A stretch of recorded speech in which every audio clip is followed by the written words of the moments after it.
Assalamualaikum warahmatullahi wabarakatuh.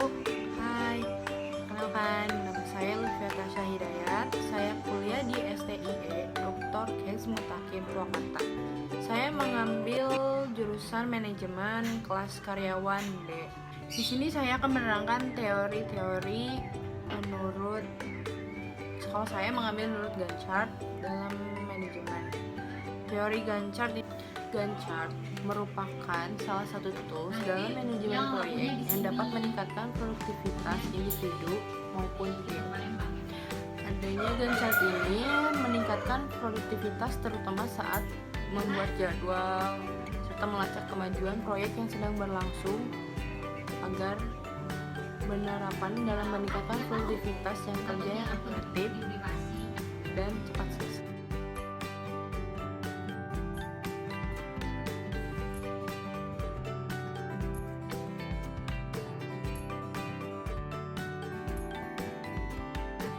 Karena pada dasarnya ide awal Gantt chart ini sendiri bermula dari harmonogram, sebuah visual diagram alur kerja yang diciptakan oleh seorang engineer Polandia bernama Karol Adamczyk. Lalu sekitar tahun 1910, Henry Gard, seorang engineer sekaligus konsultan manajemen yang mengembangkan konsep buatan tersebut ke dalam sistem manajemen proyeknya, yang lalu diberi nama sebagai Gantt chart. Karena bagian atau diagram tersebut untuk membantu supervisor di bidang manufaktur untuk melihat apakah pekerjaan mereka sesuai, lebih cepat atau lebih lambat dari jadwal yang akan ditentukan. Jadi Gantt chart telah berkembang dan dikenal sebagai salah satu tools yang sering digunakan untuk mengelola berbagai jenis proyek yang berbeda, karena akan memudahkan dalam mengelola atau memantau baik buruknya, cepat atau lambatnya sebuah proyek besar maupun kecil itu berlangsung. Dan juga manfaat adanya Gantt chart yang pertama, meningkatkan komunikasi dan keselarasan tim. Yang kedua, menghindari penggunaan sumber daya yang berlebih. Yang ketiga, mengukur kemajuan proyek. Dan itulah penjelasan mengenai teori Gantt chart dalam manajemen.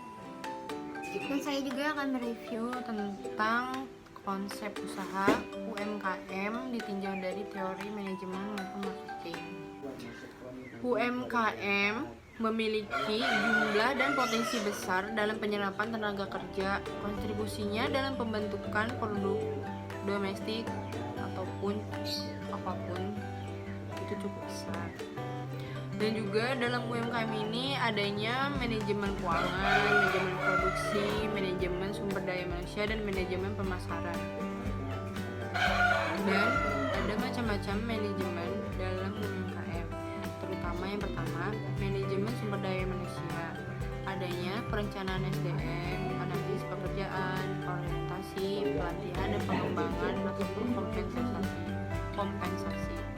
Yang kedua, adanya manajemen produksi, yaitu desain produk dan kualitas, kapasitas produksi, proses produksi, dan tata letaknya. Dan juga adanya persediaan dan manusia dan sistem kerjanya.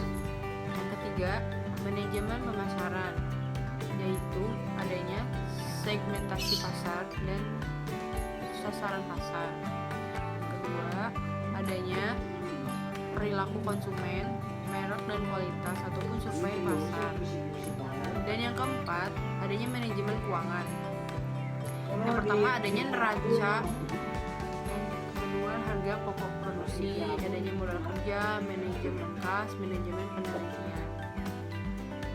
Itu penjelasan mengenai manajemen dalam UMKM. Dan dalam UMKM ini adanya pengembangan pengukuran kinerja UMKM, yaitu adanya omset usaha, kepuasan konsumen, kepuasan kerja, distribusi produk, dan efisiensi ataupun efektivitas produk. Dan itulah macam-macam ataupun aspek-aspek yang terdapat dalam UMKM. Dan itulah penjelasan mengenai teori Gantt chart pertama. Yang kedua, tentang penjelasan review konsep usaha UMKM ditinjau dari manajemen. Cukup sekian dan terima kasih. Maaf bila